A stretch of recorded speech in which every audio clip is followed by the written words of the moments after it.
to this Real America's Voice news break. I'm Terrence Bates. Charlie Kirk's accused assassin is officially charged with aggravated murder. We did file just recently, within the last few minutes, a notice of intent to seek the death penalty that was filed by Utah County Attorney Jeff Gray. You, Your Honor, and sign that. Thank you. I have reviewed the pretrial protective order and will be issuing this pretrial protective order in favor of Erica Kirk. The 22-year-old suspect made his first court appearance Tuesday via video from the jail where he's being held. He's also charged with felony discharge of a firearm causing serious injury. Prosecutors point out that children were present at the time of the shooting and that the suspect's DNA was found on the murder weapon. Those factors contribute to them seeking the death penalty. While Director Kash Patel was in the hot seat on Capitol Hill on Tuesday, President Trump and the First Lady were en route to the United Kingdom. They're on the grounds of Windsor Castle as we speak, meeting with King Charles. All of this is part of a royal state visit. The President and First Lady will also visit St. George's Chapel and participate in a wreath laying at the tomb of Queen Elizabeth II. This evening, they'll participate in state banquet in advance of meeting with British Prime Minister Keir Starmer for a bilateral meeting on tomorrow. The two leaders are scheduled to meet with business leaders tomorrow as well before the Commander-in-Chief returns to Washington. As for FBI Director Kash Patel, he continues facing criticism about how his agency handled the investigation into Charlie Kirk's murder and the release of information surrounding the suspect and other persons of interest. The director faced questions from both Democrats and Republicans on the Senate Judiciary Committee on Tuesday. Today, he's facing similar questions before House lawmakers. But it was Democrat Senator Cory Booker of New Jersey who used the opportunity to criticize the work Patel has been doing, even saying he doesn't believe the director will be on the job much longer. That's a quick check of your headlines.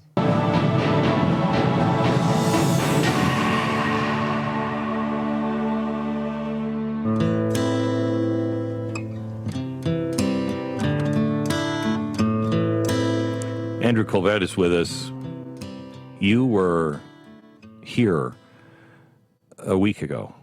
We're a week away, and what, same time? Yeah, we're probably about 2 hours or so out from, the exact time of being a week. How are you doing? How's everybody at Turning Point doing? Well, after you made everybody bawl their eyes out in your first segment, your open, Glenn, and I have to say thank you for that. I can't even believe I'm seated so close to Rush's golden EIB microphone. I know, it's crazy. And Charlie and I can't say how many times we said the golden EIB microphone. Yeah. And it was beautiful. We were all crying out in the control room, and so I am right now in this moment very emotional. And I know that you watched his story grow and that tribute about the next George Washington and how Charlie was so aware of that speech you gave. And he wasn't there in person, but he watched it somewhere else live. And I'm right now I don't have many words because of how moving that was, Glenn. I said the other day, and I don't mean this, I'm not saying this to self-aggrandize at all, but I looked at him almost like a professional son. You know what I mean? I looked at him, and because I watched him from a distance, and I saw him young, and I saw his desires and how he built and everything that he did. And as I was thinking about that, as I packed that microphone up yesterday, I was thinking about him, and I thought, Charlie would have been president. Yeah. Charlie would have been president. Rush wasn't president. Rush didn't have a desire to be president. And I don't know if Rush would have made I'd make a horrible president. I don't know, Rush would have been a better president than me.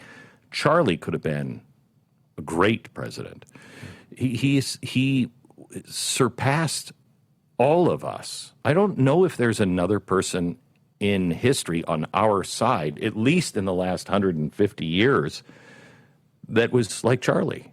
To replace Charlie, you need maybe 6 people at the top of their craft to cover everything that he has done. Yeah.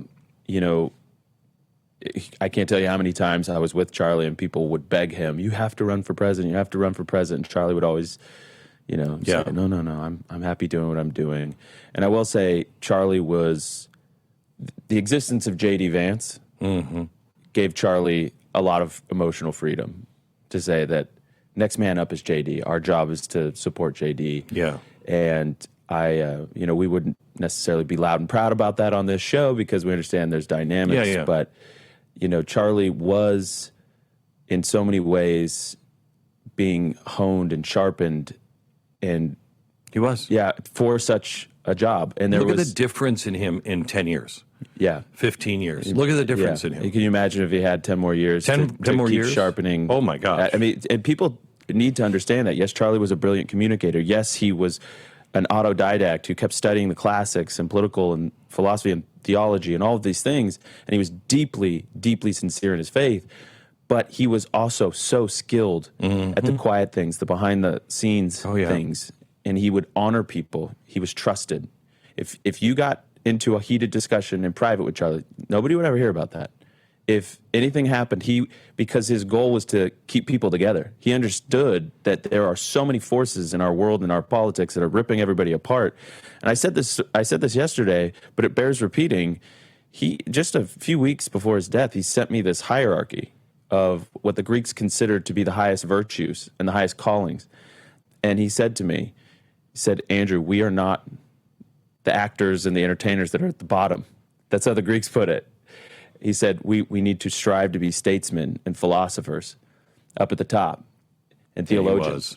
And he said, this is what we're trying to be, not that. Anybody can do that. Not everybody can do that. And God, he knew that God had put him in a position that he could keep people together. And so, there would be times where everybody wanted us to go all in on this story or go all in on that. And Charlie saw 3 steps ahead all the time. He was always thinking long-term, what will that do to the movement?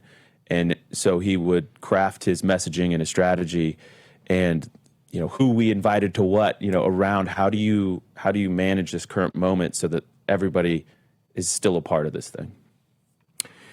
I can't thank you enough for inviting us to be here. We are for coming. No, I mean, it is an honor. I called Stu yesterday and I said, Stu, you should come with me. And he said, this is history in the making. I mean, it's an honor to be here. Yeah, well, really you honor us, and you're a beautiful tribute and open to him. And I know we're not done yet, but no, I can't thank you enough. Thank you. God bless. And God bless everybody at TPUSA. Want to get involved? Go to TPUSA.com.